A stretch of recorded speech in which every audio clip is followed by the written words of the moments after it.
எனக்கு வேண்டுமே. இயேசுவே உம் சமூகமே நீங்கதான் எனக்கு வேண்டுமே. இயேசுவே உம் சமூகமே நீங்கதான் எனக்கு வேண்டுமே. இயேசுவே நீங்கதான். இயேசுவே உம் சமூகமே நீர் எனக்கு தந்த அனைத்தும் அனுபவித்து பார்த்து விட்டேன், எதிலும் மனம் நிறையவில்லை. நீர் எனக்கு தந்த அனைத்தும் அனுபவித்து பார்த்து விட்டேன், எதிலும் மனம் நிறையவில்லை. நீர் மட்டும் போதுமென்று உம்மிடமே வந்துவிட்டேன். நீர் மட்டும் போதுமென்று உம்மிடமே வந்துவிட்டேன். எந்த நேசரே அருமை நேசரே, எந்த நேசரே அருமை நேசரே நீங்கதான் எனக்கு வேண்டுமே. இயேசுவே உம் சமூகமே நீங்கதான் எனக்கு வேண்டுமே. இயேசுவே உம் சமூகமே. அல்லேலூயா. கொஞ்சம் எந்திரிச்சு நின்று பாடினா நல்லதுன்னு நினைக்கிறேன். நீங்க உட்கார்ந்துருக்கிறது எனக்கு கால் வலிக்குது. அதனால கொஞ்சம் அப்படியே எழுந்து நின்று அப்படியே நம்ம ஆண்டவருக்கு நன்றி சொல்ல போகிறோம். Thank you Lord. எல்லாரும் சொல்லுங்க, நீங்க தான் எனக்கு வேண்டுமே. இயேசுவே உம் சமூகமே நீங்க தான். இயேசுவே உம் சமூகமே. எல்லாரும் கரங்களை உயர்த்தி ஹல்லேலூயா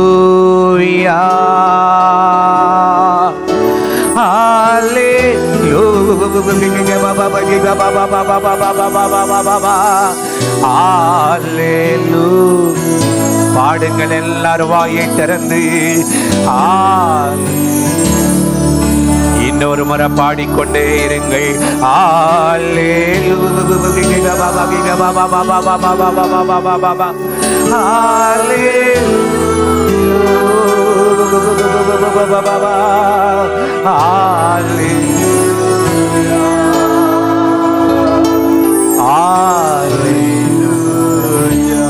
மார்போடு அணைப்பாரே மனக்கவலை தீர்ப்பாரே. மார்போடு அணைப்பாரே மனக்கவலை தீர்ப்பாரே. ஒரு தாய் தேற்றுவது போல் என் நேசர் தேற்றுவார். ஒரு தாய் என் நேசர் தேற்றுவார். அல்லேலூயா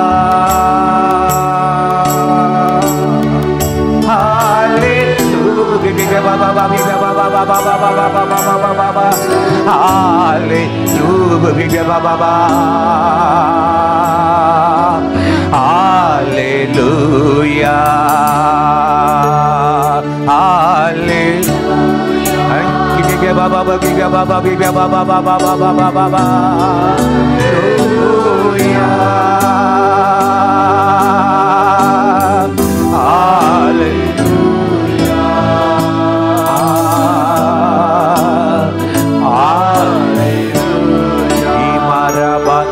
எல்லா கரங்களை உயர்த்தி வாயை திறந்து நன்றி சொல்லுங்க. நன்றி ஆவியானவரே.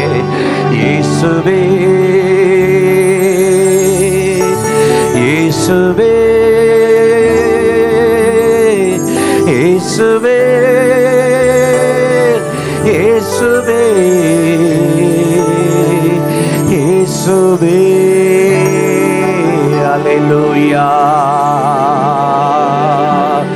நன்றி ஆவியானவரே,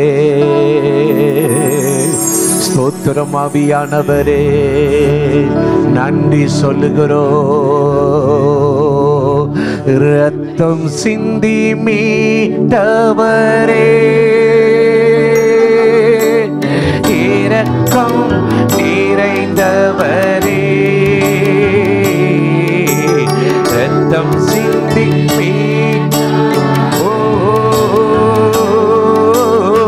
இரக்கம்,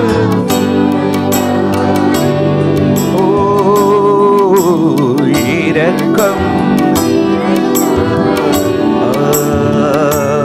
ஐயா, இரக்கம். உம்மை எப்படி நான் பாடுவேன், என்ன சொல்லி நான் துதிப்பேன். உம்மை எப்படி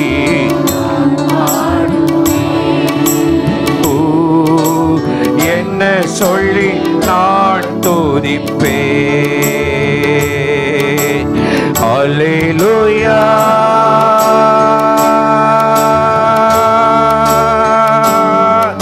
அல்லேலூயா, ஆமென்,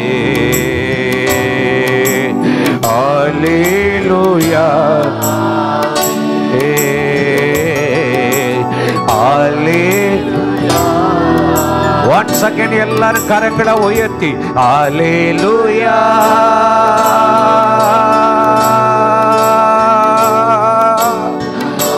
அல்லேலூயா, ஆமென், அல்லேலூயா, ஆமென், அல்லேலூயா, ஆமென். வருகையில் எடுத்துக் கொள்வே, கூடவே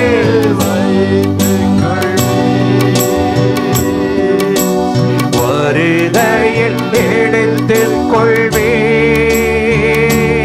என்னை கூடவே வைத்துக் கொள்வே, ஐயா கூடவே என்னை கூடவே வைத்துக் கொள்வே. உம்மை எப்படி நான் என்ன சொல்லி நான் துதிப்பேன். உம்மை எப்படி நான் என்ன சொல்லி நான். ரெண்டு கைகள் அப்படி தலைக்கு மேல உயர்த்தி அப்படியே பாடுங்கள். அல்லேலூயா, அல்லேலூயா. அசைத்து அப்படியே ஆராதிங்கள். அல்லேலூயா, ஆமென், அல்லேலூயா. இன்னொரு முறை எல்லாம் அசைத்து ஆராதிங்க. அல்லேலூயா,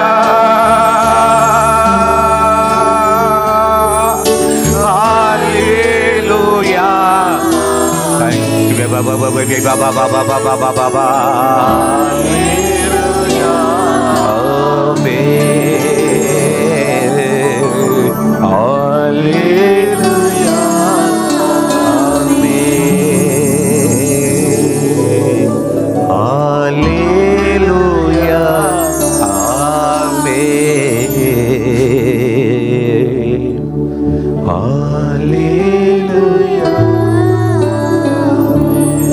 எல்லா கரங்களை உயர்த்தி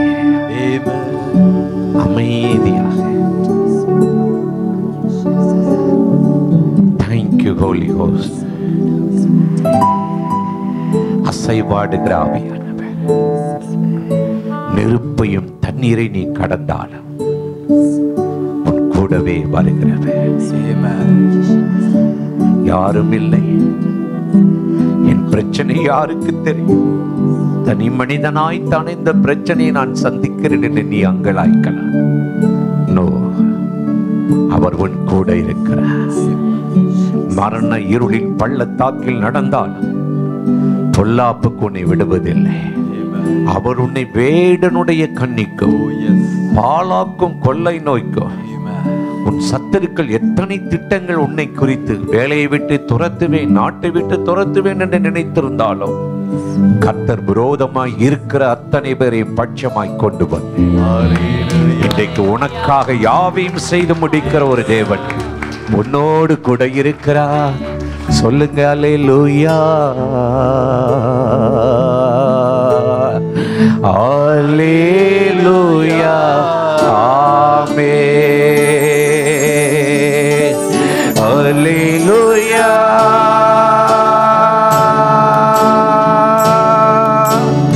அல்லேலூயா, ஆமென்.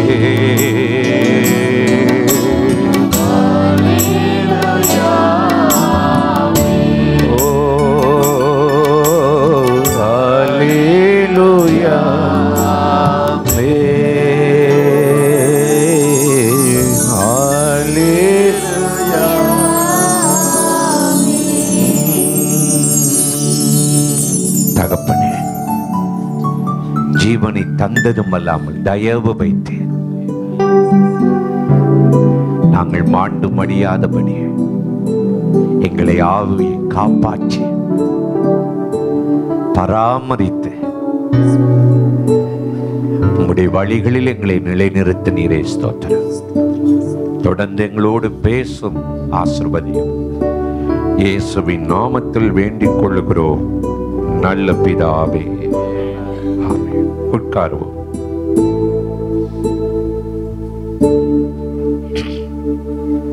இன்று நம்முடைய தியானத்துக்கு ஆதாரமாக யோவான் 13ஆம் அதிகாரம் 4வது வசனத்திலிருந்து 7வது வசனத்தை முடிய நாம் வாசிக்க கேட்போம்.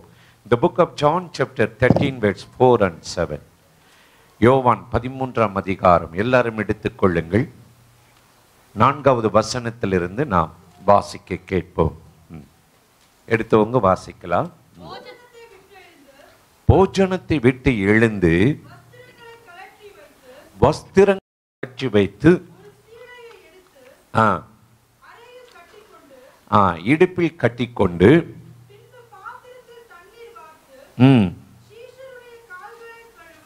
சீஷர்களுடைய கால்களை கழுவவும் பாத்திரத்தில் தண்ணீர் எடுத்து சீஷருடைய கால்களை கழுவவும் தாம் கட்டிக்கொண்டிருந்த துடைக்கவும் தொடங்கினார். ஒரு நல்ல வார்த்தை இன்றைக்கு என் இருதயத்தை ரொம்ப அதிகமாய் தொட்டது. அல்லேலூயா. குறிப்பா அந்த பெரிய வியாழக்கிழமைன்னு சொல்ற அந்த நாளில் இந்த காரியத்தெல்லாம் நம்ம செய்வாங்க. நீங்கள் செய்கிறீங்களான்னு தெரியலை. மற்ற சர்ச்சஸில் இதை ரொம்ப செஞ்சு கழுவி அன்றைக்கி ஒரு பெரிய காரியங்கள்லாம் அவங்க செய்வாங்க. இதை நம்ம அப்படியே தான் பார்த்து பழகி இருக்கிறோம். ஆனால் நான் இந்த முறை இதை கொஞ்சம் வாசித்து தியானிக்கும் போது கொஞ்சம் வித்தியாசமாக இருந்துச்சு. ஆண்டவர் சாதாரணமாக ஒரு காரியத்தை செய்ய மாட்டார் இல்லையா? அதில் 1000 அர்த்தம் இருக்கும். அல்லேலூயா சொல்லுங்களேன், இன்னும் சத்தமாக சொல்லுங்க. அப்போ ஆண்டவர் எப்பவுமே இன்னைக்கு இருக்கிற இந்த சூழ்நிலைக, இன்னைக்கு இருக்கிற உங்கள் பார்வை, இன்னைக்கு இருக்கிற வசதி, இவைகளை வைத்து பார்த்து உங்களை ஆசீர்வதிக்கிற தேவனில் ஆண்டவருக்கு எப்பவுமே தூரத்தில் நடக்கிறத அறிந்திருக்கிற தேவன்.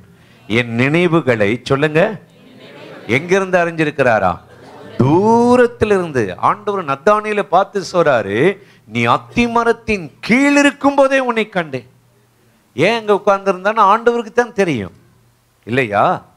அப்போ ஆண்டவர் நம்முடைய நினைவுகளை தூரத்திலிருந்து அறிந்திருக்கிறவர். ஆண்டவர் ஒரு காரியம் செஞ்சார்னா சாதாரணமானதில்லை. ஏதோ ஒரு தாழ்மை வெளிப்படுத்துவது மாதிரி, ஒரு முன்மாதிரிய மாதிரி, அவங்களுக்கு காட்டுறதுக்கு மாதிரி அதை செய்தாலும் கூட அதில் பல அர்த்தங்கள் இருக்குது. அவங்கள கூப்பிட்டு இந்த மாதிரிலாம் நடக்காத, இப்படிலாம் தாழ்மையாக இருக்குன்னு சொல்லியிருக்கலாம். சொல்லாமா சொல்லக்கூடாதா? சொல்லுங்க. அப்போ அவங்க செஞ்சுருப்பாங்கல்ல. இதுக்கு ஏன் அவர் கழுவணும்? இதுக்கு ஏன் அவர் இப்படிலாம் சிரத்தை எடுக்கணும்? தாழ்த்துறாரு. தேவனுக்கு சமமாய் வாழ்ந்த அவர் அதை கொள்ளையாடின பொருளாக எண்ணாமல் தம்மையே தாழ்த்தி வெறுமையாக்கி அடிமையின் ரூபம் எடுத்து, இவர் அடிமை மாறியும் இந்த சீசர்கள் எஜமான் மாறியும் வைத்து கனம் பண்ணுகிற ஆண்டவர் நம்முடைய ஆண்டவர். அல்லேலூயா. அவர் மாறி உங்களை கனம் பண்ற ஆள் உலகத்துல யாரும் கிடையாது. அவர் சொல்றாரு, என்னை கனம் பண்ணுகிறவனை நீங்க அதை தெரிஞ்சுக்குங்களே. நீங்க அதை தெரிஞ்சிட்டீங்கன்னா மற்றவங்களை பத்தி இவன் என்னை மதிக்கல, மரியாதை கொடுக்கல, வேலையில் என்னை புறக்கணிக்கிறாங்க, அப்படி பண்றாங்க, இப்படி பண்றாங்க, அப்படிலாம் நம்ம நினைக்கவே மாட்டோம். யோவான் ஸ்நானகன் சொல்ல, அப்படி மிதியடி வாரைய வீழ்ப்பதற்கு கூட நான் என்னது தகுதியற்றவன். எப்படி தாழ்த்துக்கிறாங்க பாருங்க. அப்ப இந்த தாழ்மை நமக்கு இருக்கணும். யாரையுமே நேசிக்கவும் யாரையும் மதிக்கவும் நம்ம பழகும். உங்களை காட்டிலும் மற்றவர்களை மேன்மையாக என்னணுமா? ஆண்டவர் பாருங்க, ஒரு சர்வ வல்லமை உள்ள தேவன் ஒரு களிமண்ணை எவ்வளவு மதிக்கிறாரு, மேன்மையா பேசுறாரு.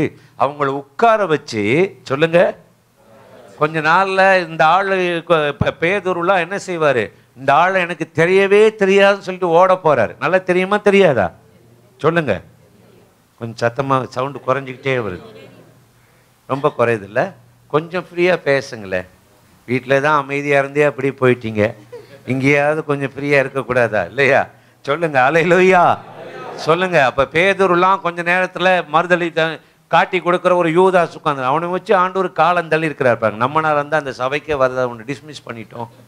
ஏன்னா கொஞ்ச நாளில் நீ என்ன செய்ற, கல்லாவிலையும் கை வச்ச, கன்னத்துலையும் கை வைக்க போகிற, முத்தமிட போகிற. ஆனால் இவனை கூட ஆண்டவர் அவனை வெளியேற்றாம சிநேகிதனேன்னு சொல்றார். முத்தமிடுறான், அவன் முத்தமிடுகிறான். அப்ப இவனை உட்கார வச்சு ஆண்டவர் என்ன செய்யறாராம்? கால்களை கழுவ தொடங்கினார். அல்லேலூயா. இதை செஞ்சுக்கிட்டே இருக்கும்போது பேதுருக்கு ரொம்ப இமோஷன் ஆகி, நீர் என் கால்களை கழுவ ஒரு நாள் என்ன செய்ய மாட்டேன், அனுமதிக்க மாட்டேன். இப்பொழுது உனக்கு தெரியாதப்பா. எப்பவுமே பேதுரு சில காரியம் செய்யறது அவருக்கு தெரியாது. தான் பேசுவது இன்னதென்று அறியாமலே பேசும். ஒரு நாள் மறுரூப மலை கூட்டிட்டு போறாரு. இவங்களை ஜெபம் பண்ண தான் கூட்டிட்டு போனார், தூங்குறதுக்கு கூட்டிட்டு போனாரா? ஆனால் எதை செய்யணும்னு சொல்லி கூட்டிட்டு போனாரு, அதை செய்யாம தூங்கிட்டு இருக்கிறாங்க. ஆண்டவர் பார்த்தாரு, சரி போகட்டும், இது ஒரு நாளும் மல்லு கட்டி பெரிய பிரச்சனையா இருக்குது, என் நாவி மனுஷனோடு போராடுவதில் தூங்கட்டும். திடீர்னு பார்த்தா தூங்கி கொண்டிருந்த எல்லார் மேலும் மகிமை இறங்கிருச்சு, களைப்பு போயிருச்சு. எழுந்து மோசையும் எலியாவும் பேசிட்டு இருக்கிற, தாங்கள் பேசுவது சொல்லுங்க இன்னதென்று அறியாமலே உமக்கொன்று எலியாவுக்கொன்று 3 கூடாரம் அமைப்போன்னு சொல்றாரு. பேதுரு இந்த மாதிரிலாம் கூட சில முந்திரி கொட்டை மாதிரி முந்திருவார், வாங்கியும் கட்டிக்குவார். ஆனா நல்ல மனுஷன் அடுத்த நேரம் மறந்துடுவார். ஆண்டவர் விட்டு போனதே கிடையாது அவர். அல்லேலூயா சொல்லுங்களே. அல்லேலூயா. இன்னும் எனக்கு ஃப்ரீயா வரல, அதனால இதெல்லாம் அப்படி சுத்திக்கிட்டு இருக்கிறேன். கொஞ்சம் நல்ல ஃப்ரீயாக, என் மனம் உங்களோட இணையில, உங்கள் மனம் என்னோட இணையில, அதுதான் இப்போ பிரச்சனை. ஆமாம். வேறு எதுவும் கவலையாக இருக்கீங்களா? சொல்லுங்கள். வேறு எதுவும் பிரச்சனையா? எப்போ முடிப்பேன், எப்போ முடிப்பீங்கன்னு தெரியல. அது சொல்லுங்கள். அது 8:30க்கு முடித்தா போதும்ல. சாப்பாடு செஞ்சிட்டிங்களா? செய்ய போய் தான் செய்யணுமா? அதையும் சொல்லுங்கள். அதுக்கு தகுந்த மாதிரி சுருக்கிக்குவோம், வேற என்ன? சரி. அல்லேலூயா சொல்லுங்க. அல்லேலூயா. இன்னும் சத்தமாக சொல்லுங்க. நீங்கள் ஒவ்வொருவரும் மேலானவர்கள். ஆண்டவர் உட்கார்ந்து கழுவத்துடன் எவ்வளவு ஒரு தாழ்மை அவருக்கு பாருங்க. இல்ல உங்க பாஸ் அப்படி செஞ்சாருன்னா எப்படி இருக்கும்? யார் மதிப்பா நம்மளை செய்வாங்களே? இந்த உலகத்துல எஜமானன் இருக்க விரும்புவாங்களே, வேலைக்காரனா இருக்க விட மாட்டா. நான் உங்கள் மத்தியிலே பணிவிடைக்காரனை போல இருந்தேன், வேலைக்காரனை போல இருந்தேன். ஆண்டவர் சொல்றாரு, என்ன தாழ்மை! அப்ப உட்கார வச்சு ஆண்டவர் கால்களை கழுவி துடைக்கவும் தொடங்குறார்.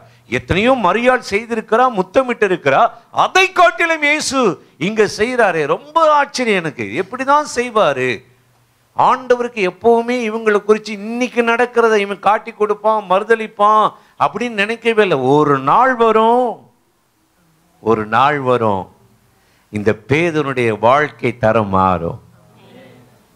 இதெல்லாம் ஆண்டவர் கண் முன்னாடி கொண்டு வர்றாரு. இப்போ உங்களுக்கு உங்களை பத்தியே நம்பிக்கை இல்லை இல்லையா? சில சமயம் நம்ம நம்பிக்கையே சாத்தான் பிடுங்கிடுவான். எப்பவுமே ஒரு ஒரு பயத்தை, ஒரு தோல்வியை கொண்டு வந்து தான் உங்களையே நம்ப முடியாம ஒரு சோர்வுக்குள்ளாக்கிடுவான். என்னத்தை பெரிய நீ ஜெபம் பண்ற? 2 வாரத்துக்கு முன்னாடி, ஒரு 10 நாளைக்கு முன்னாடி ராத்திரியில் தூங்கிட்டு இருக்கிற எந்திரி ஜெபம் பண்ணு அமெரிக்கா தேசத்துக்காக. இந்தியாவுக்கே ஜெபம் பண்ணி ஒன்றும் நடக்கல, அமெரிக்காவுக்கு ஜெபம் பண்ணு. அமெரிக்காவை ஜெபம் பண்ணி எனக்கு என்ன, எனக்கு என்னமோ வந்து கிடைச்சிருமோ? ஆண்டவர் செய்வியா முடியாத வேற ஆளை பார்க்கவா? எந்திரிச்சு உட்கார்ந்து போட்டு, ஆண்டவரே அமெரிக்க தேர்தலை நீங்கள் பொறுப்பெடுக்கணும், தலையிடணும். தேசம் சீரழிகிறது, தேசம் தேவனை புறக்கணித்து விட்டது, வேதத்தை முக்கியப்படுத்தவில்லை, கருத்து கணிப்பெல்லாம் வருது, ரொம்ப டாப்ல இருக்காங்க, அம்மா இருக்காங்க. ஆனா அடுத்த நாள் எலெக்ஷன் நடந்தது. ஆண்டவர் அவருக்கு பயந்தவர்களை கொண்டு வந்தார். ராஜாக்களை தள்ளி ராஜாக்களை கொண்டு வருகிற தேவன் நம்முடைய தேவன். சொல்லுங்களே அல்லேலூயா, சொல்லுங்கள் அல்லேலூயா. நமக்குள்ள ஒரு பாரத்தை வைத்து ஆண்டவர் அதை செய்ய விரும்புகிறார், தூண்டு விரும்புகிறார். அப்போ ஒரு காலை கழுவுறார்னா, நான் மெடிடேட் தியானிச்சதை தான் உங்ககிட்ட ரொம்ப சுருக்கமா சொல்லி உங்களை வீட்டுக்கு அனுப்புவது ரொம்ப நல்லது என்று நான் நினைத்தேன். அப்ப பாருங்க, இங்க சொல்றாரு, நீரின் கால்களை கழுவலாமா? ஒரே வாக்குவாதம், ஒரே பிரச்சனை. அப்ப ஆண்டவர் சொல்றாரு, இப்போ உனக்கு தெரியாது. உடனே பேதுரு என்ன செஞ்சாரு? அப்ப காலை மட்டும் இல்ல, தலையை பூரா கழுவு. ஒண்ணு எதிர்த்தா ஏதாவது ஒண்ணு எதுக்கிறது தெரிகிறது இல்லை. உடனே எல்லாத்தையும் கழுவு. குளித்து விட்டவன் ஏற்கனவே தூய்மையா இருக்கிறான். ஆண்டவர் சொல்றார், சரி இப்ப எதுக்கு காலை கழுவுறாரு அப்படின்னா, ஆண்டவருக்கு இவர்களை குறிச்சு ஒரு நம்பிக்கை இருந்துச்சு. உன்னை குறித்து உனக்கு நம்பிக்கை இருக்கிறது இல்லையோ, ஒரு பெரிய முன்னேற்றம், ஒரு எதிர்பார்ப்பு, ஒரு ஹோப். ஆண்டவர் உன்னை குறித்து ஒரு நோக்கம், ஒரு திட்டம் வச்சிருக்கிறார். அல்லேலூயா. உங்க அப்பா அம்மா கூட உங்களுக்கு ஒரு திட்டம் வச்சிருக்க மாட்டாங்க, எப்படியே கேடுகிட்டு போ, ஆமாம் கல்யாணம் பண்ணிட்டுல போ, உன் குடும்பம் போயிடணும், தனியாக போயிடணும். ஆமாம், அப்படி தான் இன்னைக்கு உலகத்தில் இருக்கிறோம். ஆனால் ஆண்டவர் அப்படி இல்லை. உங்களை குறித்து ஒரு உயர்ந்த நோக்கம், வளமான பிற்காலத்தை உங்களுக்கு வைத்திருக்கிறேன், மேன்மையான ஆண்டுகளை உனக்கு வைத்திருக்கிறேன் சொல்றார் அவர். அல்லேலூயா, சொல்லுங்க அல்லேலூயா. அப்போ ஆண்டவர் உங்களை குறித்து நீங்க தான் சோர்ந்து போயிருக்கிறீங்க, எனக்கு ஒன்றும் நடக்காது. என்னாகமம் 13ஆம் அதிகாரம் 30-31 வசனத்தை வாசிங்கள். அதை சொல்லிவிட்டு என்னுடைய பாயிண்ட்டுக்கு நான் வந்து விடுகிறேன். வாசிப்போம். The book of Numbers chapter 13 verse 30. என்னாகமம் 13:30-31 வாசிக்க கேட்போம். வேக வேகமா எடுத்தவங்க. அவனோட கூட போய் வந்த மனிதரோ, அவனோடு கூட போய் வந்த மனிதர்களோ, நாம் போய் அந்த ஜனங்களோட எதிர்க்க நம்மாலே கூடாது. அவனோட 12 பேரை மோசே வந்து கானான் தேசத்தை போய் வேவு பார்த்து சுத்தி பார்த்து வாங்க, வாக்களிக்கப்பட்ட தேசத்தை நாம் சுதந்தரிக்க போறோம்னு சொன்னா போனது 12 பேரு. சொல்லுங்க, சத்தமா சொல்லுங்களே, கொஞ்சம் பேசுங்க. எத்தனை பேரு? ஆனா மெஜாரிட்டி 10 பேர் வந்து என்ன சொல்றான்? 10 மெஜாரிட்டியா 2 மெஜாரிட்டியா? சொல்லுங்க. நமக்கு எண்ணிக்கை தான் பெருசா தெரியும். 10 பேரு மெஜாரிட்டியா சொல்றான். உண்மையில எலெக்ஷன் வச்சிருந்தா மோசே தோத்து போயிருக்கணும் அங்க, இல்லையா? ஏன்னா 2 பேரு தான், காலேப்பும் ஜோசுவாவும் தான் சொல்றாங்க, அது நல்ல தேசம், கர்த்தர் நம்ம மேல பிரியமா இருந்தா தேசத்துக்கு கொண்டு போகணும். இந்த 10 பேரும் வந்து என்ன சொல்றான்? அந்த தேசத்தின் குடிகள் வாசியுங்கள் இப்பொழுது, அவர்கள் நம்மை பார்க்கிலும் பலவான்கள். இவங்க சொல்ற காரியத்தை கவனிங்க. நம்மை பார்க்கிலும், யாரை பார்க்கிலும்? நம்மை பார்க்கிலும் எப்படிப்பட்டவங்களா? பலவான்கள். இவன் என்னமோ ஓட்டாண்டி, அவன் பணக்காரன் மாதிரி இவனுக்கு நினைப்பு. சாத்தான் இப்படித்தான் இன்னைக்கு உங்களே டிஸ்கரேஜ் பண்ணுவான், உங்களே சோர்வாக்குவான். நீயா இந்த தேசத்திலையா? உனக்கா பிசினஸா, வேலையா, ப்ரொமோஷனா? கிடைக்கவே கிடைக்காது. யார் சொன்னா? அப்படிதான் பேசுவான். அவன் சும்மா இருப்பதில்லை, களைகளை விதைத்து கொண்டே இருப்பான். எதை வேண்டுமானாலும் பொறுத்துக் கொள்வான். நீ தேவனை சார்ந்து நம்பிக்கை வைத்து முன்னேறுவதை விரும்பவே இல்லை. நானே விழுந்து கிடக்கிறேன், உனக்கு என்ன உயர்வு? அப்படியே உங்களை குறிச்சே ஒரு அவநம்பிக்கை கொண்டு வந்து பாரு, உன் பிள்ளைகளா உன்னோட இருக்க மாட்டாங்க. ஆமா, ஒரு தைரியம். படிக்க போயிட்டானா எவ்வளவு கூட்டிட்டு ஓட போறான்னு தெரியல, இப்படிலாம் சொல்லுவான். சாத்தான் பயமுறுத்துவான், அவன் வேலையே உங்களை பயமுறுத்துவது. இப்ப இந்த 10 பேர் போகிறவரை நல்லா தான் போனா, வரும்போது 10 பேர் சொல்றான் நம்மை பார்க்கலாம் எப்படிப்பட்டவர்களா?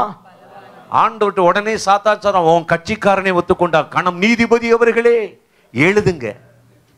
ஜட்ஜ்மெண்ட் எப்படின்னா வந்து அங்கே என்ன ஆர்குமெண்ட் நடக்கிற அதை வச்சுதான் தீர்ப்பு சொல்லுவாங்க. நடந்துச்சா நடக்கல, குற்றவாளி விடுதலை பெறலாம் நம்ம நாட்டு சட்டம்.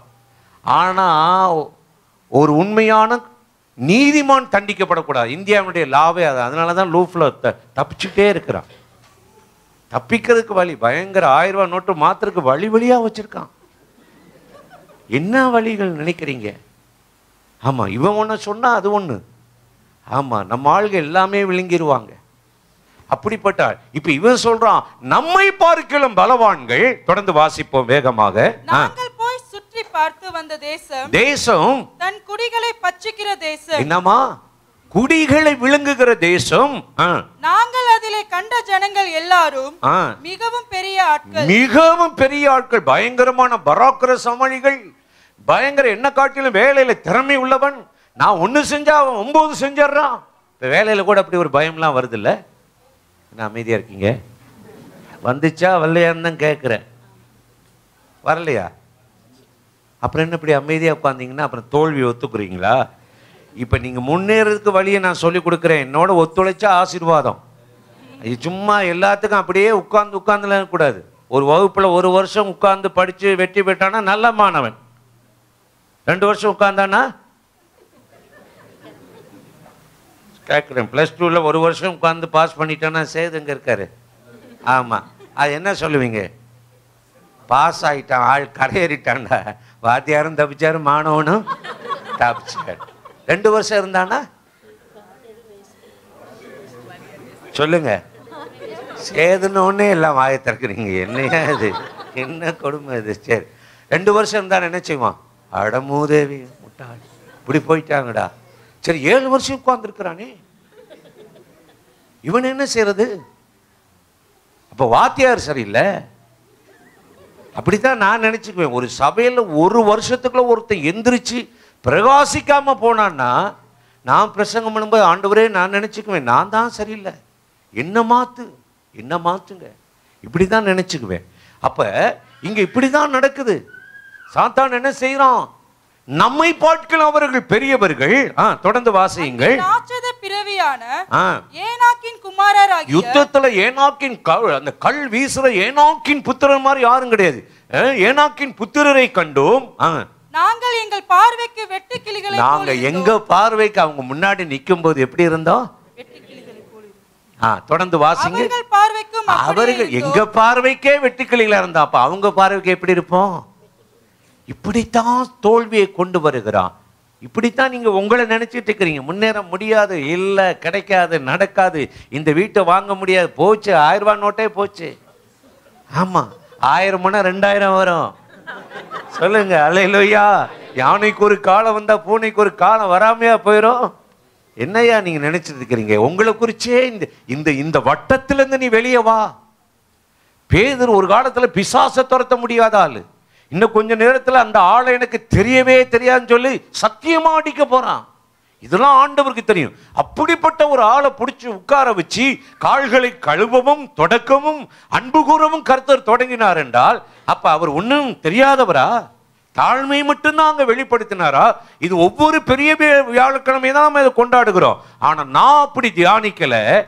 ஏன் அவர் கால்களை கழுவணும் அப்படின்னு சொன்னா, முதலாவது அவருக்கு தெரியும், உயிர்த்தெழுந்த பின்பு முதல்ல பரிசுத்தாவி இறங்கும் போது இந்த ஆள் இங்க சும்மா இருக்க மாட்டான். 7 வருஷம் ஒரு வகுப்புல உட்கார்ந்து இருக்க மாட்டான். தெருவா நடப்பான்.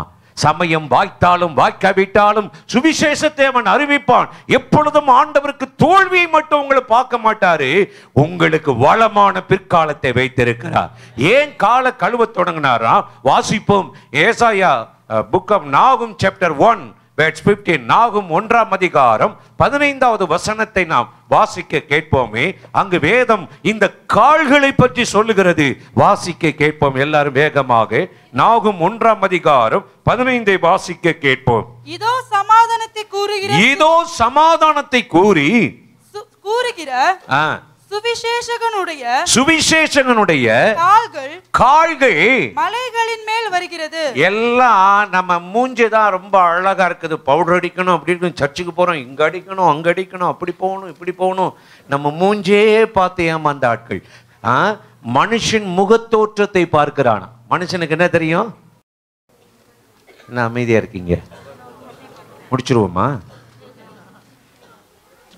கொஞ்சம் கோஆபரேட் பண்ணுங்க. மனுஷன் எதை பார்ப்பான்? ஆனா கர்த்தர் எதை பார்க்கிறாரா? நீங்க வந்து முகத்தை பார்த்து உங்க லைஃப் ஸ்டைலை பார்த்து அவங்க இவ்வளவு போடுவாங்க, இவர் இந்த வேலை செய்தாரு, அப்படி இருக்கிறாரு மாப்பிள்ளை, அப்படியா இப்படி அள்ளியாவது விடுவோம். 1000 பொய்ய சொல்லியாவது உன்னை முடிடா, உன்னை முடிச்சா கூட பரவாயில்லையா இல்லையா? வாழ்க்கையே போய். ஆனா இப்படிதான் இருக்கும். ஆனா ஆண்டவர் முகத்தை இல்லையா, இருதயத்தை பார்க்கிறாரு. இருதயத்தை மட்டும் இல்ல, காலை பார்க்கிற தேவன். ஒரு மனுஷனுடைய அந்த வசனம் ரொம்ப அழகா சொல்லுது, வாசிக்க கேட்போம். நாகும் 1:10 மறுபடி வாசியுங்கள். இதோ சமாதானத்தை கூறுகிற சுவிசேஷகன். எதை கூறுகிற? சமாதானம். எல்லாரும் சொல்லுங்க. எதை கூறுகிறவர்? சமாதானத்தை கூறுகிற சுவிசேஷகனுடைய கால்கள் பாதங்கள் மலைகள் மேல் எப்படி இருக்குதா? அழகா இருக்கிறது. ஏசாயா 52 அதிகாரம் 7வது வசனத்துக்கு இப்பொழுது திரும்பி வாருங்கள். அங்கு வேதம் சொல்லுகிறது, வேகமாய் வாசிக்க கேட்போம். ஏசாயா 52:7 நம்ம வாசித்து விடுவோம். சமாதானத்தை கூறி எந்த காரியங்களை? இனி உன் துக்கம் சந்தோஷமாய் மாறும், சஞ்சலமும் தவிப்பு விலகி ஓடும், நித்திய மகிழ்ச்சி தலைமேல் வரும் என்று சொல்லுகிற சுவிசேஷனுடைய பாதங்கள் மலைகள் மேல். சொல்லுங்க, எப்படி இருக்குதா? ஒரு நாள் வரும், இந்த ஆளுக்கு இப்ப என்ன மறுதளிப்பான், இப்ப இந்த ஆளை எனக்கு தெரியாதுன்னு சொல்லுவான்.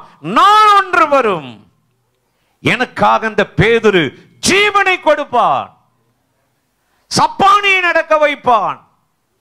வெள்ளியோ பொன்னோ என்னிடம் இல்லை, பிச்சை கேட்கிற மனிதனை ஒரு நாள் இந்த வல்லமை என் ஆவியிலே நிரம்பி இவன் இயேசுவின் நாமத்தில் எழுந்து நட என்று சொல்லுவான். ஆண்டவருக்கு உங்களை குறித்து எப்பவுமே இன்றைக்கு சூழ்நிலை பார்க்கிற தூரத்தின் பார்வை. அதனாலதான் அவங்களை உட்கார வச்சு, நான் செய்யாத என்னை விசுவாசிக்கிறவன் இதிலும் பெரிதானவற்றை செய்வான் என்று ஆண்டவர் ஒவ்வொரு சீஷர்களுக்கு ஒரு நோக்கம், ஒரு திட்டம் வச்சிருந்தது உண்மை என்று சொன்னால், நீ சும்மா கத்தாருக்கு ஆண்டவர் உங்களை கொண்டு வரல, உன்னை பரிவாரங்களோடு திரும்ப அனுப்ப போறார். சொல்லுங்கள் அல்லேலூயா.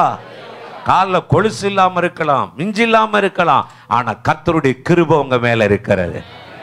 உங்க காலை பத்தி சாதாரணமா நினைக்காதீங்க. மூஞ்சி சரியில்லாம இருக்கலாம், அது சரியில்லாம இருக்கலாம், வருமானம் சரியில்லாம இருக்கலாம், ஆனால் ஒவ்வொரு நாளும் நீங்கள் முழங்கால் பழியிடுகிற பொழுது ஆண்டவர் உங்கள் கால்களை என்ன செய்யறாரா? பாதைக்கு வெளிச்சமா மாற்றுகிற அந்த வசனம் உங்களுக்கு என்னவா இருக்குமா? தீபமா இருக்கா? உங்க காலை பத்தி உங்களுக்கே தெரியல. சுவிசேஷனுடைய பாதங்கள் மலைகள் மேல் எப்படி இருக்குதா? அப்போ ஒவ்வொரு நாளும் நீங்க என்ன செய்யணும்? காலமே எந்திரிச்சு அந்த மலைக்கு ஏறுங்க, ஜெப மலைக்கு போங்க. நீங்க ஜெபிக்கிற நேரம் எல்லாம் உயர போறீங்க, ஒரு மலை மேல ஏறுறீங்க.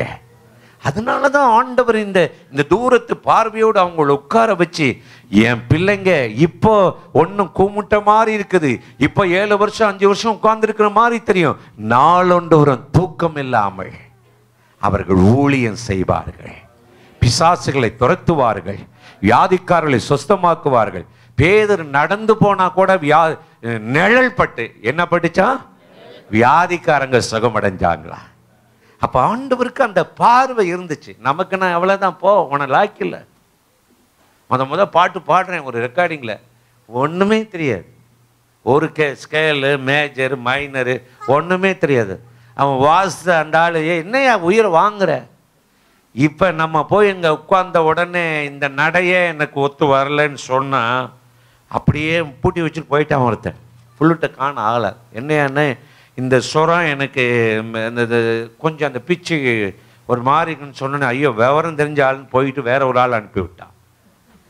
அப்போ நமக்கு இப்போ பார்க்கும்போது உனக்கே நம்பிக்கையற்றதாக இருக்கலாம். நானா அப்படி ஒரு காலத்தில் மாற போகிறேன், நானா அப்படி வாங்க போகிறேன், நானா கடனோட இருக்கிறேன், நீங்க என்னமோ சொல்லிங்க வீட்டை வாங்க போறேன்னா, ஆண்டவர் உன் தூரத்து பார்வையுடையவர். இன்னைக்கு உங்களை குறித்து நீங்க சோர்ந்து போய் அவநம்பிக்கையோடு வாழலாம், ஆனால் அப்படி இல்லை. கர்த்தர் உன்னை வாளாக்காமல் தலையாக்க போகிறார். இப்பொழுது இருக்கிறதை காட்டி உன் சூழ்நிலையை மாற்ற போகிறார். உன் வெறுமை மாறப்போகிறது. இந்த வருஷம் முடிவதற்குள் ஏதோ ஒரு காரியத்தை செய்து உன் வெறுமையை மாற்றி குறைவுகளை நிறைவாக்கி எந்த காரியத்திலே முன்னேற முடியாமல் ஒடுங்கி போயிருக்கிறாயோ அதே காரியத்தில் ஒரு மேன்மையை தரப்போகிறார். அல்லேலூயா. அதனாலதான் அவங்களை உட்கார வச்சு ஆண்டவர் கால்களை முத்தம் பண்றாரு. ஒரு நாள் வரும் என் பிள்ளைகள் எனக்காக ஜீவனை கொடுப்பார்கள். ஒரு நாள் வரும் நடந்து போவார்கள், சுவிசேஷம் அறிவிப்பார்கள், மரித்தோரை எழுப்புவார்கள். அதைத்தான் அவர் கழுவுறாரு, செய்கிறாரு. சாதாரணமானவங்க உங்களை நினைச்சிடாதீங்க. எந்த ஆளையும் புறக்கணிச்சிட. நம்மன்னா போ, மூஞ்சல முழிக்காத, ஓடு, என்னென்னமோ சொல்லியிருப்போம். ஆனா ஆண்டவர் எவ்வளவு அவங்களை கனம் பண்றாரு, எவ்வளவு மதிக்கிறாரு. அப்ப எல்லாருக்குமே அந்த இப்ப இருக்கிற சூழ்நிலையை பார்த்து ஒரு ஆளை நீங்க டிசைட் பண்ணி அவ்வளவுதான் அப்படின்னு யாரையுமே புறக்கணிச்சிடாதீங்க. இச்சிறியவரில் ஒருவனையும் அற்பமா எண்ணாதிருங்கள். அவர்கள் பிதாவின் முகத்தை தரிசிக்கிறார்கள். நீ உனக்கு ஆண்டவர் உன்னை மாற்றின வர மாற்ற மாட்டாரா? ஏன் நீ ஜட்ஜ்மெண்ட் பண்ற? அப்ப ஆண்டவர் இந்த தூரத்து பார்வையோடு தான் அவங்கள உட்கார வச்சு கனம் பண்றாரு. ஒரு நாள் வரும் என் பிள்ளைகள் எனக்காக வாழ்வார்கள். ஒரு நல்ல பாடல் உண்டு, பழைய பாடல், சேர்ந்து பாட போறோம். டிலே கொடுங்களேன், டி மேஜர் கொடுங்க. ஃபாதர் பெக்மன்ஸ் ரொம்ப அழகா பாடியிருக்கிறார்.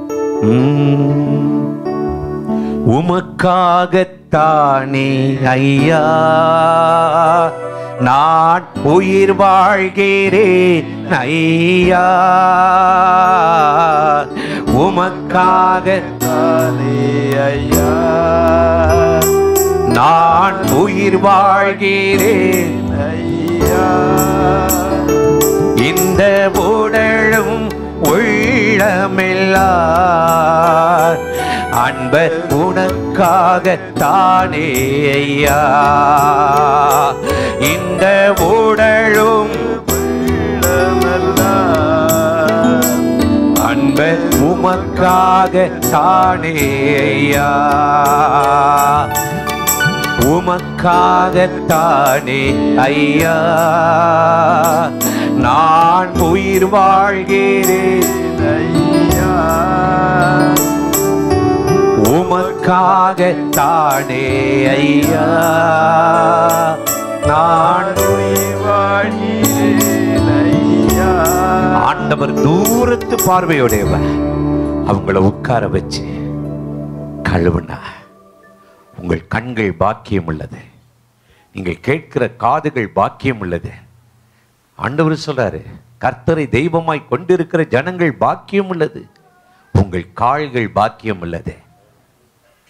ஆண்டவர் சொல்ற, இன்னைக்கு உன் கால் சறுக்கலாம், தடுமாறலாம், என்ன ஆகுமோ, எப்படி நடக்க போறனோ நினைக்கலாம். சோர்ந்து போகாதிருங்கள்.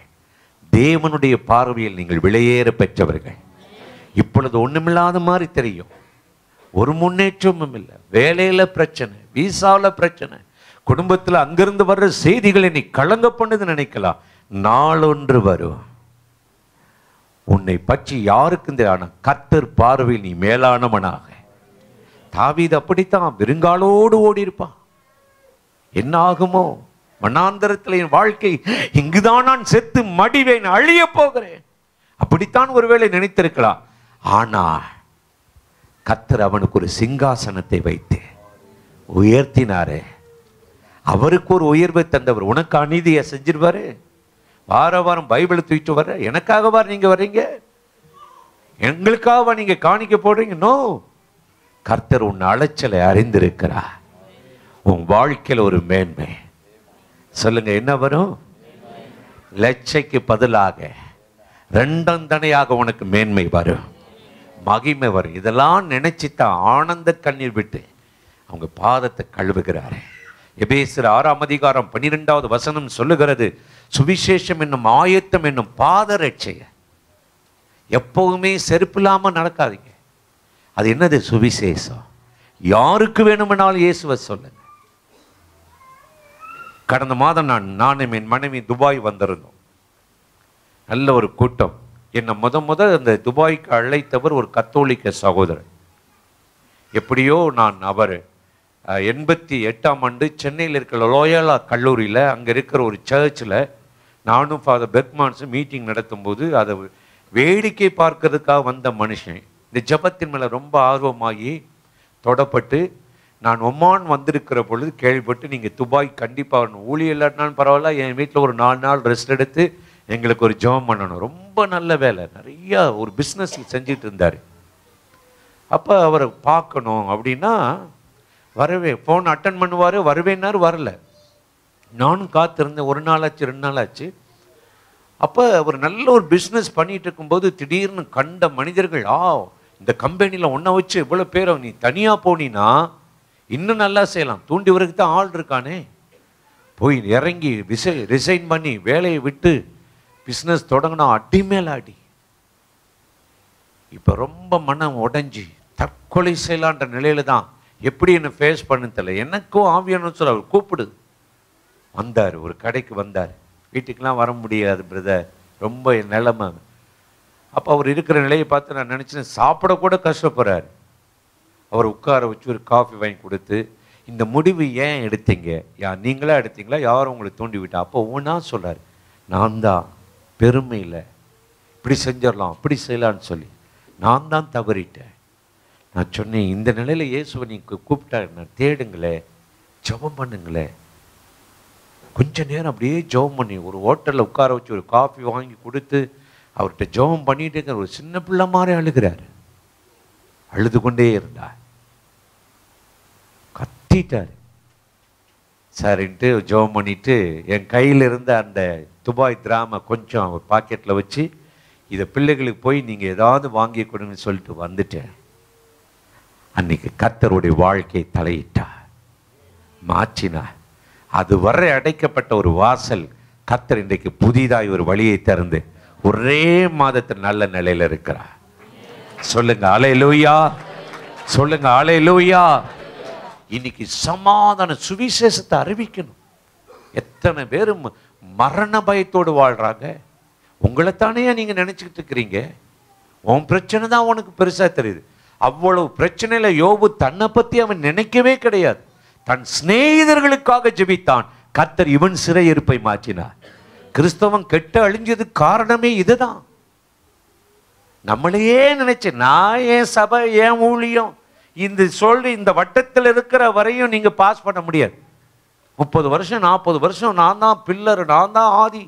சில சபையில சொல்லுவாங்க, நான் தான் ஆதி, பாஸ்டரை தூக்கி தோல்ல வச்சிருந்தது நான் தான், ஆனா எப்போ போடுவான்னு தெரியாது. இப்படி சொல்ற ஆளுகள்கிட்ட தான் நம்ம எச்சரிக்கையா இருக்கணும். நீ 20 வருஷம் இருக்கிறது முக்கியம் இல்லை. உன்னால தேவனுடைய சுவிசேஷம் அறிவிக்கப்படுகிறதா? காதோடு காதாய் கேட்டதை கூரை மீது இருந்து அறிவிக்கிறீர்களா? லூக்கா 16ஆம் அதிகாரத்திலே பணக்காரன் ஒருவன் இருந்தான். நாள்தோறும் ஆடம்பரமாய் விருந்தாடி வசதி வாய்ப்பாய் வாழ்ந்தவன். 7 லாசர் வீட்டில் தான் இருக்கிறான். 2 பேரும் ஒரே இரவு மரித்தார்கள்.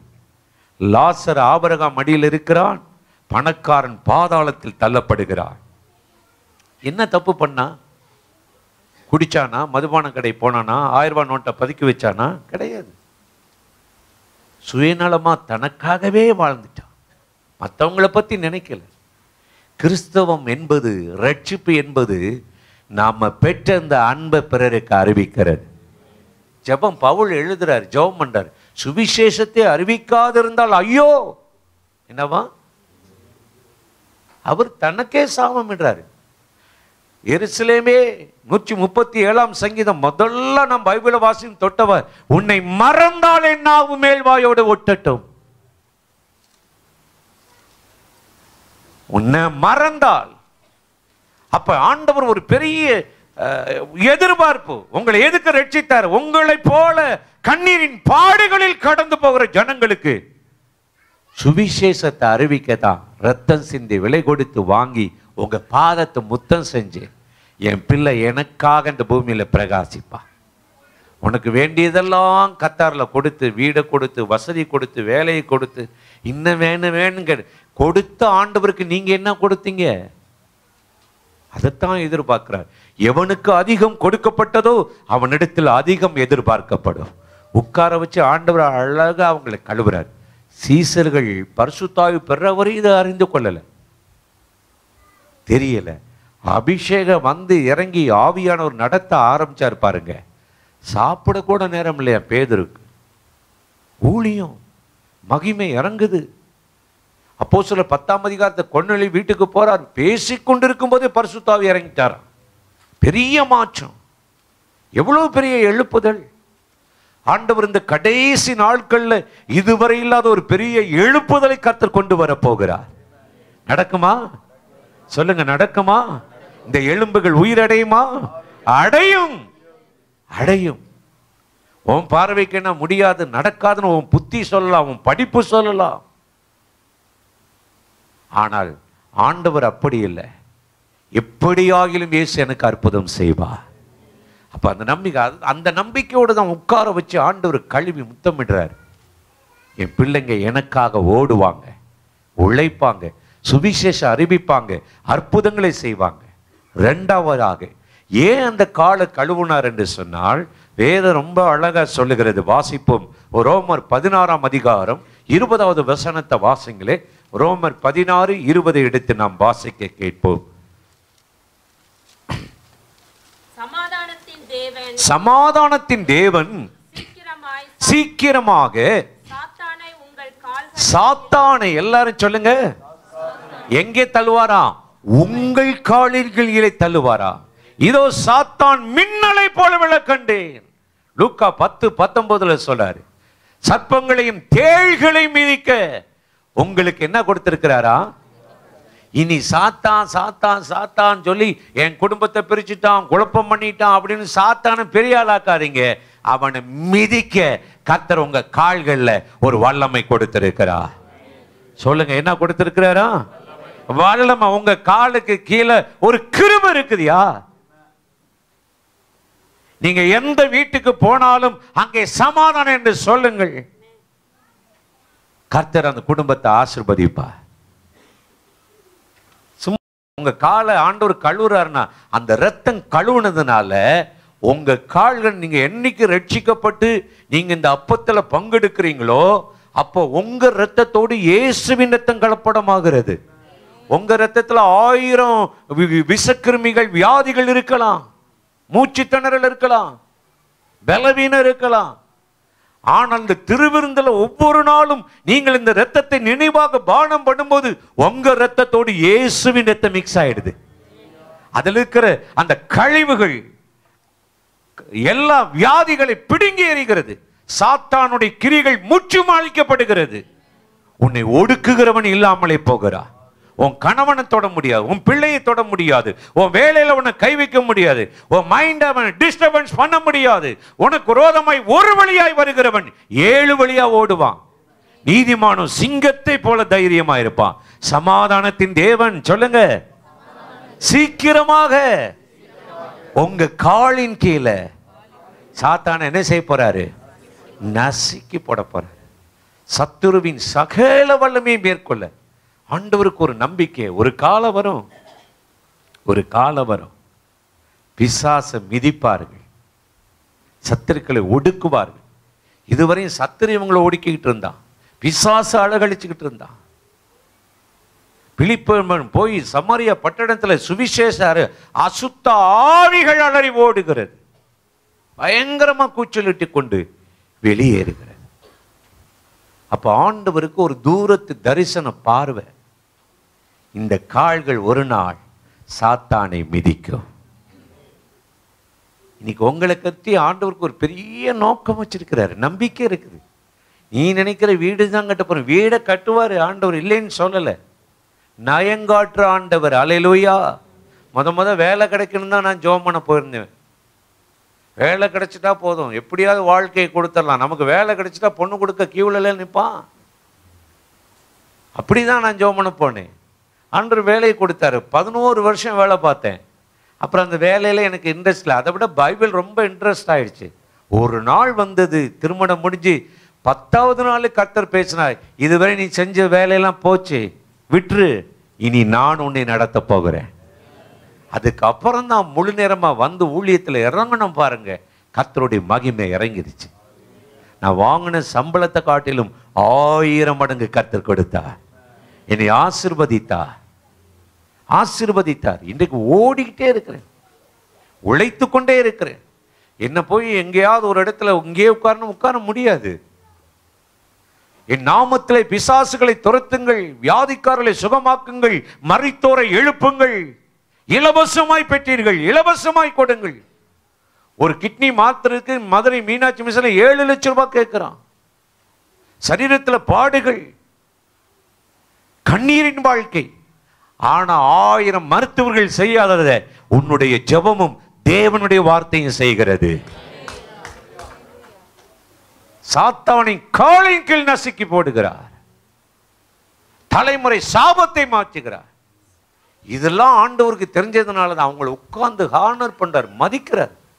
இளைய மகன் சும்மா மனம் திரும்பி கெட்டகுமாரன் வரும்போது போடான்னு நம்மளா இருந்தால் காலை துப்பியிருப்போம், வந்துட்டான் மூஞ்சில முழிக்காத, போ அங்கிட்டு போ அப்படி சொல்லியிருப்போம். அவனை வந்து கைக்கு மோதிரமா, சொல்லுங்க, காலுக்கு என்னவா, பூட்ஸ். அப்படின்னா என்னது? இராணுவ வீரன். இந்த இராணுவத்தை பற்றிலாம் ரொம்ப தியானிச்சுட்டு இருப்பேன்.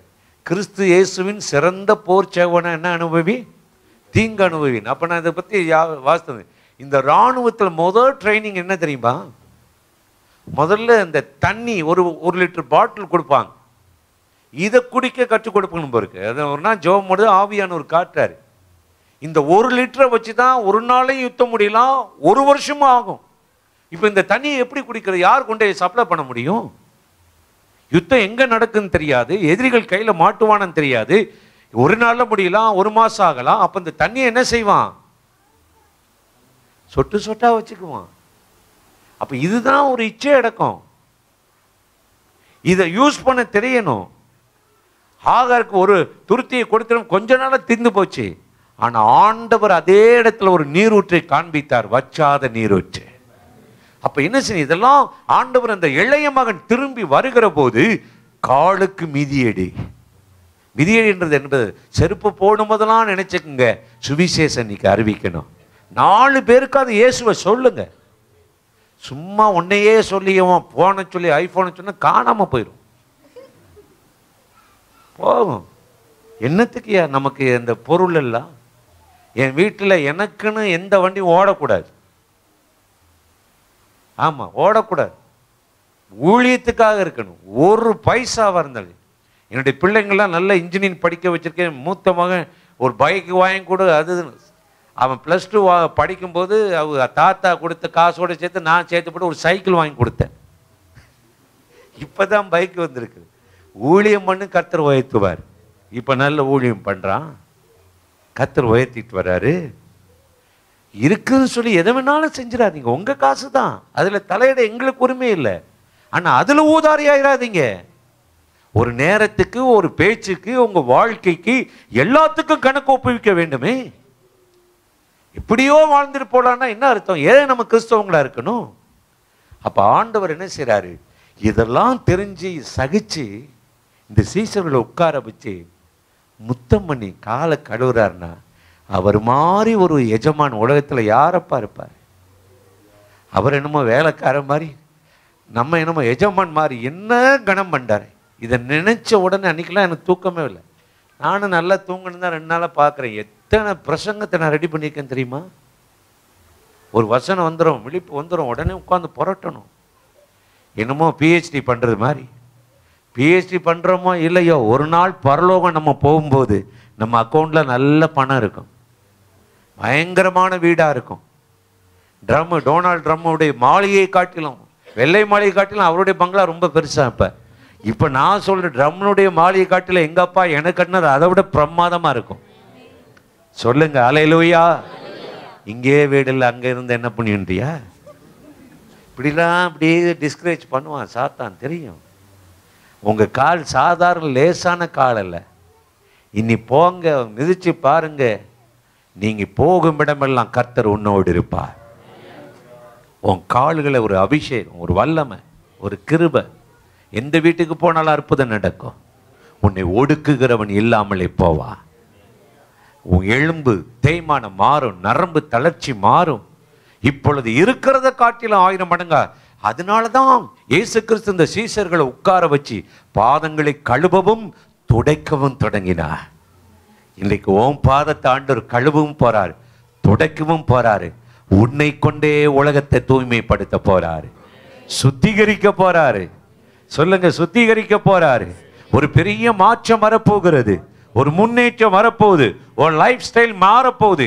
இதுவரையும் ஜெபம் பண்ற நேரம் நல்லா இருந்துச்சு, மற்ற நேரம் சோர்ந்து போன. இனி எங்கிருந்தாலும் பாதாளத்திலே படுக்கையை போட்டாலும் நீர் அங்கேயும் என்னோடு இருக்கிறீர், அங்கேயும் என்னோடு இருக்கிறீர். இன்னைக்கு உங்க மேல ஒரு வல்லமை ஆண்டவர் வைத்திருக்க. இதை நினைச்சுதான் ஆண்டவர் ஒரு காலத்துல என் பிள்ளை பிரகாசிக்க எனக்காக வாழ போறான்னு நினைச்சு அந்த கால்களை கழுவவும் துடைக்கவும் தொடங்கினார்னா, ஒரு பேதுருக்கு அப்படி செஞ்சு சீசர்களை அப்படி உயர்த்தினார்னா, நீங்க இவ்வளவு பைபிளை தூக்கி இந்த தேசத்திலையும் கர்த்தரை பின்பற்றின உங்களை வெற்றுவாரா? சொல்லுங்க, வெற்றுவாரா? இனி உங்க சந்ததி பூரா உங்கள் பட்சமாய் வரப்போறாங்க. யார் யார் விரோதமாக இருந்தாலும் அத்தனை பேரும் பட்சமா வரப்போறாங்க. எப்ப நீ வாயை திறப்ப நீ காத்துட்டு இருக்கா. நீங்க அவங்க என்ன ஏத்துக்க மாட்டான்னு நினைச்சு லிஸ்ட்ல ஒதுக்கிட்டீங்க, ஜெபம் பண்றது கூட நிறுத்திட்டீங்க. ஆனா ஆண்டவர் சொல்றாரு, இன்னைக்கு ஒரு பிரச்சனைனா என் பிள்ளை எனக்காக ஜெபிக்க மாட்டாங்களா, அப்படித்தான் தேடுகிற ஆட்களை கர்த்தர் கொண்டு வர போறாரு, கொண்டு வர போறாரு. இனி உங்களை கொண்டு கர்த்தர் மகிமையான காரியங்களை செய்ய போறார். இதுக்கு தான் உட்கார வச்சார், கால்களை கழுவினார். ஒரு நாள் வரும் என் பிள்ளை சமாதானத்தின் தேவன் சாத்தானை எங்க நசுக்க போறாரு? உன்னை கொண்டே துரத்த போறார். இந்தியா டுடேன்னு ஒரு பத்திரிகை வாசித்திருக்கீங்களா நீங்க? ரொம்ப நல்லா இருக்கும், அந்த தமிழ்ல நான் அடிக்கடி வாசிப்பேன். அப்ப அதில் ஒருத்தன் எழுதியிருக்கிறான், சந்தன கடத்தல் வீரப்பன் ஒரு ஆள் இருந்தா தெரியுமா? சொல்லுங்க, என்ன விழிச்சு உங்களை பார்த்தாலும் அப்படி இருக்குன்றீங்களா? சொல்லுங்க, சந்தன கடத்தல் வீரப்பன். நம்ம ஊர்ல நிறைய செம்மர கட்டைகள் சந்தன கடத்தலாம் இந்தியாவில் இல்லாத ஒண்ணுமே இல்லை இருக்குல்ல. சந்தனம் இருக்குது, செம்மரம் இருக்குது, 1000 ரூபா இருக்கு, 500 ரூபா இருக்கு, எல்லாம் இருக்கு. இப்ப நம்ம நாட்டில் இல்லாத என்ன இருக்கு? எல்லாம் இருக்கு. அப்ப இந்த சந்தன கடத்தல் தடுத்து நிறுத்தப்படணும்னா அரசாங்கம் ஒண்ணு செய்யணும். அதுல ஒருத்தர் நல்லா எழுதியிருக்கிறான். என்ன செய்யணும்? பேசாம வீரப்பனை அரெஸ்ட் பண்ணி சுட்டு தள்ளுறதை விட்டுட்டு இவனையே ஒரு எஸ்பி ஆகிட்டா ஒரு திருட்டு நடக்காது. நான் யோசித்து பார்த்தேன், உண்மைதான் அவன் சொல்றது இல்லையா? ஏன்னா இவனை காட்டில ஒரு டெக்னிக்கான திருடன் வரமாட்டான். அது கவர்மெண்ட் செஞ்சிருக்கலாம். உடனே இவங்க என்னமோ நம்ம கவர்மெண்ட் எப்பவுமே கண்ணை மூடிக்கிட்டே இருக்கும். அப்புறம் பிடிச்சா மொத்தமா பிடிச்சிட்டு இருக்கிறோம். இந்த கிரேனட்டு அந்த கிரேனட்டு, மலையே காணா, பல மலையே காணா. மதுரை சுத்தி இருந்த ஒரு மலையும் இப்ப காணா. இவனே மலை முழுங்கி இல்லையா? அப்ப நான் என்ன சொல்றேன்னா, இன்னைக்கு இப்படித்தான் ஒரு காலத்துல நம்ம பாவமும் அக்கிரமத்தில் மூழ்கி இருந்தோம். ஆண்டவர் பார்த்தாரு, இப்ப இவனையே ரட்சித்துட்டா, இவனையே அபிஷேகம் பண்ணிட்டா, இவனுக்கு இந்த நிலவு சொல்லலாம் தெரியும், இவனை 4 பேருக்கு இயேசுவை பத்தி சொல்லி வந்துருவான்னு சொல்லி ஒரு பெரிய நம்பிக்கையோடு தான் தன்னுடைய ரத்தத்தை உங்களை சிந்தி இன்னைக்கு உங்க இடத்துல உங்களை உட்கார வச்சு இந்த வார்த்தையை உங்களுக்கு சொல்லிட்டு இருக்கிறாரு. ஆண்டவர் உங்களை வாளாக்காமல் தலையாக்க போறாரு. ஒரு கொள்ளகாரன் மோசே வர்ற ஆளப்புறம் கோலை வச்சு மடன்னு அடிச்சு நம்ம ஜனங்களுக்காக வேணும் எய்த்திர அடிச்சுக்கிட்டே இருக்கிறான். நினைச்சா யாருக்குமே தெரியாது. இந்த கோல் என்ன கோல் தெரியுமா? இந்த AK-47 என்ன தெரியுமா? என் படிப்பு தெரியுமா? என் பணம் உனக்கு தெரியுமா? இப்படிலாம் அதை நம்பிட்டு இருந்தார். ஒரு நாள் ஆண்டவர் பார்த்தாரு, எங்க தரிசனத்துல தோண்டி அந்த அந்த எகிப்துல போய் பார்த்தேன், அந்த மலை பூரா எந்த செடியுமே கிடையாது, இந்த செடி இருக்குது. அந்த பாறையை உடைச்சி விற்கிறான் $1. அந்த பாறை முழுவதும் அந்த முச்செடி இருக்குது, அந்த கிரேனட்ல இருக்கு. பெரிய அதிசயம் இது. அப்ப ஆண்டவர் சொல்றாரு, உங்கப்பா அந்த கோலை கொஞ்சம் காட்டு. உடனே ஆண்டவர் எடுத்து காட்ட, இதை வச்சு இவனை அடிச்சு அவனை அடிச்சேன், கீழே போட்டா பாம்பு. ஆட என்னடா கோலுன்னு பாம்பு மாதிரி விலகி ஓடுறான். அப்ப ஆண்டவர் சொன்னார், உன் சுயத்தை நம்பாத, என்ன சார்ந்துக்க. எப்ப சார்ந்து உன் பாதரட்சையை கலட்டுனார். அந்த அந்த பழி வாங்கிறது, அந்த ஜென்ம சுவாபம் இதெல்லாம் கலட்டி போட்டு என்னுடைய சுவாபத்தை தரிச்சுக்கன்னு சொன்னாரு. பாருங்க, செங்கடலை 2 பிளந்துட்டாரு. இன்னைக்கு உங்களை கொண்டே செய்யப்படுற அவன் கால் பட்ட உடனே சொல்லுங்க, செங்கடல்னா ஆயிடுச்சா? உங்க கால்கள் அவ்வளவு ஒரு கிருபை ஆண்டவர் வைக்க போறாரு. இந்த முழங்கால கொஞ்சம் முடக்கி நீங்க ஜெபம் பண்ணுங்கள. முகத்தல்ல, உங்க கால்களை. சுவிசேஷனுடைய பாதங்கள் மலைகள் மேல எப்படி இருக்குதா? அழகா இருக்கு. நல்ல ஒரு பழைய பாட்டு ஒன்று பாடி நம்ம முடிக்க போகிறோம். அதே டிஏ கொடுங்க பாப்போம். தேங்க்யூலாம். அழகாய் நிற்கும் யார் இவர்கள், திரளாய் நிற்கும் இவர்கள், சேனை தலைவரம் இயேசுவின் களத்தில் அழகாய் நிற்கும் யார் இவர்கள், அழகாய் நிற்கும் யார் இவர்கள், திரளாய் நிற்கும் யார் இவர்கள், சேனை தலைவரம் இயேசுவின் போர்க்களத்தில் அழகாய் நிற்கும் யார் இவர்கள். இவர்கள் எங்கிருந்து வந்தவர்கள்? வெளிப்படுத்தல் 7ஆம் அதிகாரத்தில் ஒரு கேட்கிறார். தூதன் சொல்லுகிறார், எங்கிருந்து வந்தது? ஆண்டவரே எனக்கு தெரியாது. ஆண்டவர் சொல், இவர்கள் பெரும் உபத்திரத்திலிருந்து வந்தவர்கள், ஆட்டுக்குட்டியானுடைய இரத்தத்திலே தங்கள் அங்கிகளை தோய்த்து வெளுத்தவர்கள், பெரும் உபத்திரத்திலிருந்து வந்தவர்கள். இவர்கள் தேவனாகிய கர்த்தர் இவர்களோடு இருப்பா, கண்ணீர் யாவையும் துடைப்பா. இன்னைக்கு வாழ்க்கையை, உலக வாழ்க்கைக்கு, போராட்டத்துக்கு கர்த்தர் ஒரு முற்றுப்புள்ளி வைக்க போகிறார். உன்னை வெறுமையாக்கிறம் புறப்பட்டு போறாரு. இனி ஆண்டவர் அந்த தரிசனத்தோட தான் அவங்க காலை பிடித்து கழுவினா, அணைத்து கொண்டா. அதே ஆண்டவர் இன்னைக்கு உங்க காலை மாற்றி அமைக்க போகிறார்.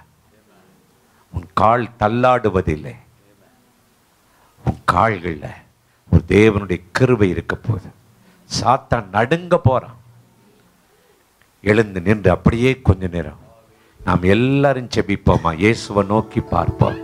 தேங்க்யூலா. அழகாய் நிற்கும் யார் இவர்கள், திரளாய் நிற்கும் யார் இவர்கள், சேனை தலைவராம் இயேசுவை போர்க்களத்தில் அழகாய் நிற்கும் யார் இவர்கள். ஒரு தாளந்தோ, 2 தாளந்தோ, 5 தாளந்தோ உபயோகித்தோ, சிறிதானதோ பெரிதானதோ பெஞ்சபடி செய்து முடித்தோ, அழகாய் நிற்கும் யார் இவர்கள், திரளாய் நிற்கும் யார் இவர்கள், சேனை தலைவராம் இயேசுவின் போர்க்களத்து அழகாய் நிற்கும் யார் இவர்கள். எல்லாரும் 2 கரங்களை உயர்த்தி அப்படியே சொல்லுங்க. நன்றி ஆவியானவரே, இயேசுவே உமது இரத்தத்தால் என்னை கழுவி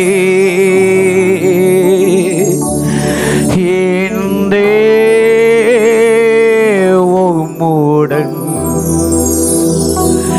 வான்வீட்டில் என்னையும் சேருமே. 2 கரத்தை உயர்த்தி இப்ப அந்த பந்தி உனக்காக ஒழுங்கு பண்ணப்பட்டது, ஆயத்தம் பண்ணப்பட்டது. உன்னை உட்கார, உன்னை படைத்த சிருஷ்டி நாயகர் உன் கால முத்தம் உண்டார நீ ஏன் நினைக்க கூடாது? ஒரு காலத்துல இந்த உலகம் உன்னை எட்டி உதைச்சிருக்கலாம், அவமானப்படுத்தி இருக்கலாம், காரி துப்பி இருக்கலாம். ஆனா ஆண்டவர் உன்னை அப்படி பார்க்கல. என் பிள்ளை ஒரு நாள் எனக்காக வாழ்வா, சமாதான சுவிசேஷத்தை அறிவிப்பான். அவன் பாதங்கள் அழகா இருக்குதுன்னு சொல்றாரு. அழகா ஒரு நாள் சாத்தானை மிதிப்பா, எனக்காக வாழ்வான். ஆண்டவர் உன்னை குறிச்சு ஒரு பெரிய நம்பிக்கையோடு இப்பொழுதும் தைரியத்தையும் பலவீனத்தை மாற்ற போறாரு, சோர்வை மாற்ற போறாரு. இப்பொழுது இப்பொழுது இப்பொழுது ஒரு வல்லமை இறங்குகிறது. ரெண்டு கையை உயர்த்தி ஏன் கூப்பிடக்கூடாது? சொல்லுங்க இயேசுவே சொல்லுங்க.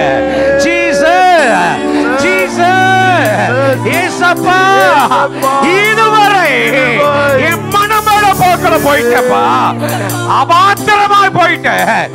இப்ப என்ன பாத்திரவானா மாச்சுங்க. எங்க அப்பாவை நேசிக்கிறேன். சொல்லுங்க வாயை திறந்து. இப்பொழுது மகிமை இறங்குகிறது, வானம் திறக்கப்படுகிறது. லேகாமா லோரோ லீமா கோபா காடாலி பாபா மாது சம்பலா ரோமோபோ லேகாமானா ஷபா. அநேகருடைய இருதயம் பொங்குகிறது பொங்குகிறது. இதுவரை அன்பு வற்றி போன அன்பு இப்பொழுது மடை திறந்த வெள்ளம் போல வருகிறது. தேவ அன்பு ஊற்றப்படுகிறது ஊற்றப்படுகிறது. ஊற்று தண்ணீரே பொங்கி வா. லகமரா பூபாபா லரபா பாபா பாபா மூஷமல ரபா பாபா பாபா. சொல்லுங்க இயேசுவே சொல்லுங்க, இயேசுவே சொல்லுங்க. இனி நீங்கள் தனியாய் அல்ல, இயேசுவை சுமக்க போகிறீர்கள். கவலையே அல்ல, வியாதியே அல்ல, இயேசுவை சுமக்கிற ஒரு கழுதைகளாய் அல்ல, அவர் மகிமையை சுமக்க போறீங்க. சொல்லுங்க மகிமையை சுமக்க போறீங்க. தேவ பிரசனம் உங்களோடு வரப்போகிறது. பலவீனம் மாற போகிறது, வியாதி மாற போகிறது. சொல்லுங்க நன்றி ஆண்டவரே. அல்லேலூயா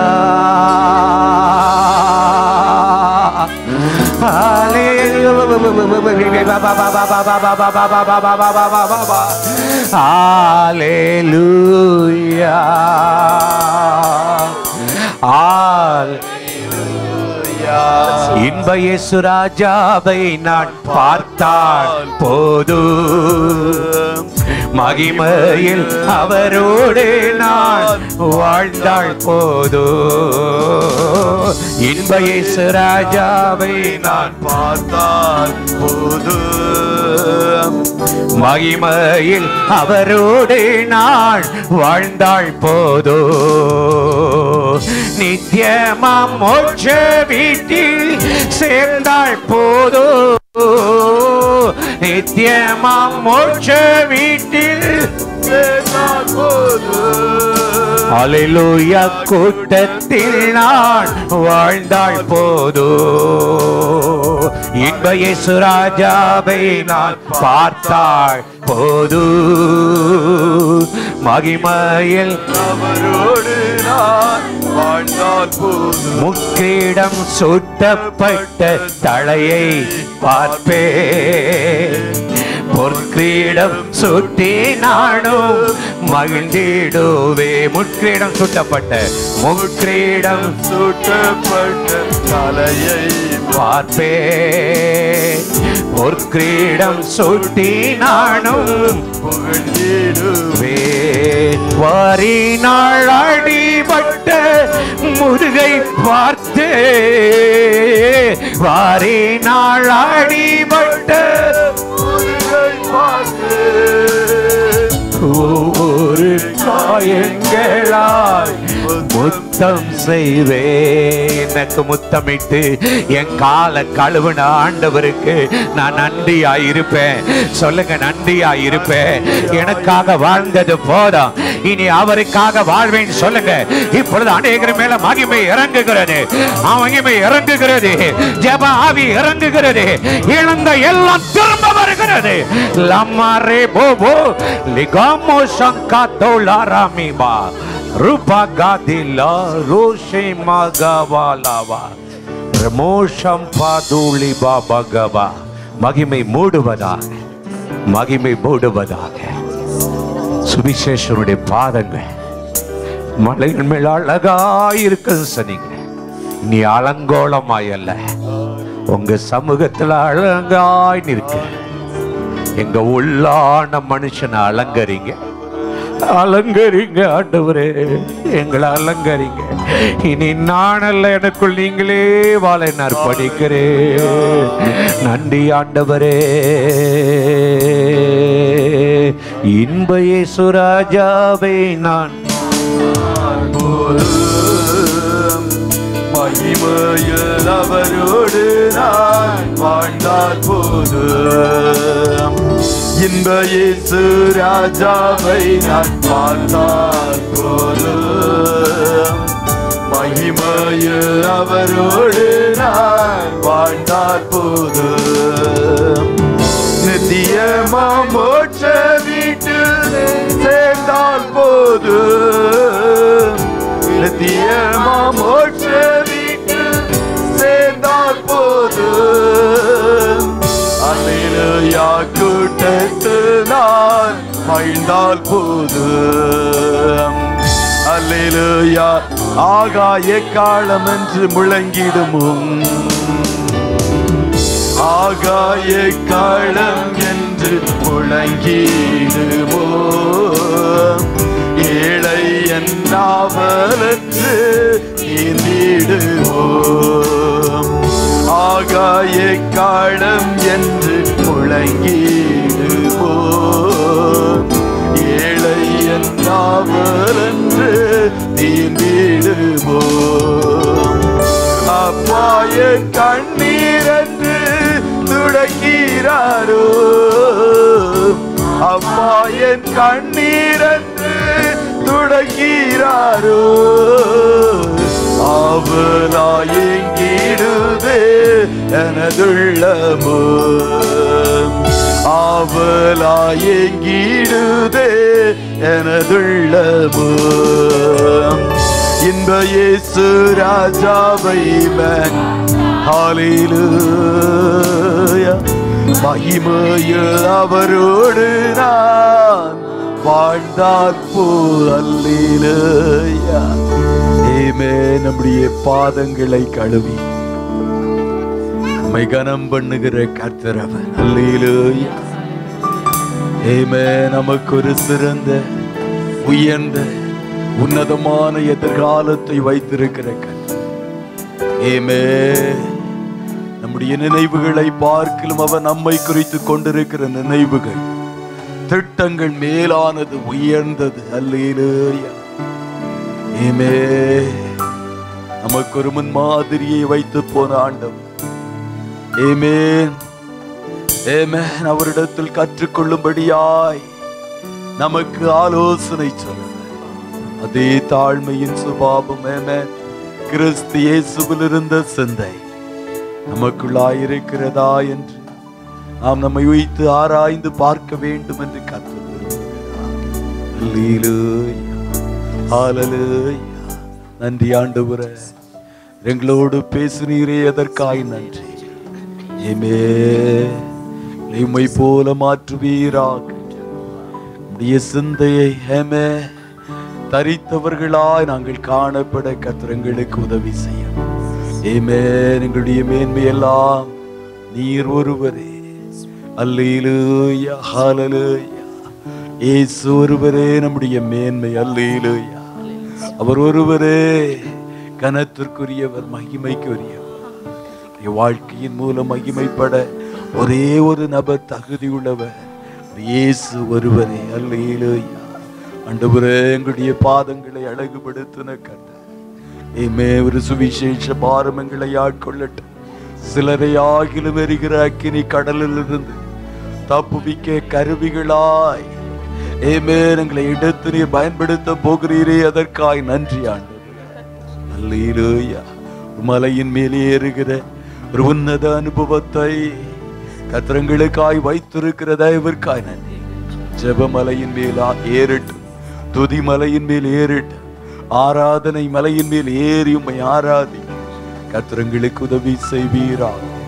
இயேசுவின் நாமத்தில் ஜெபிக்கிறோம் நல்ல பிதாவே. ஆமென். ஆத்துமாவே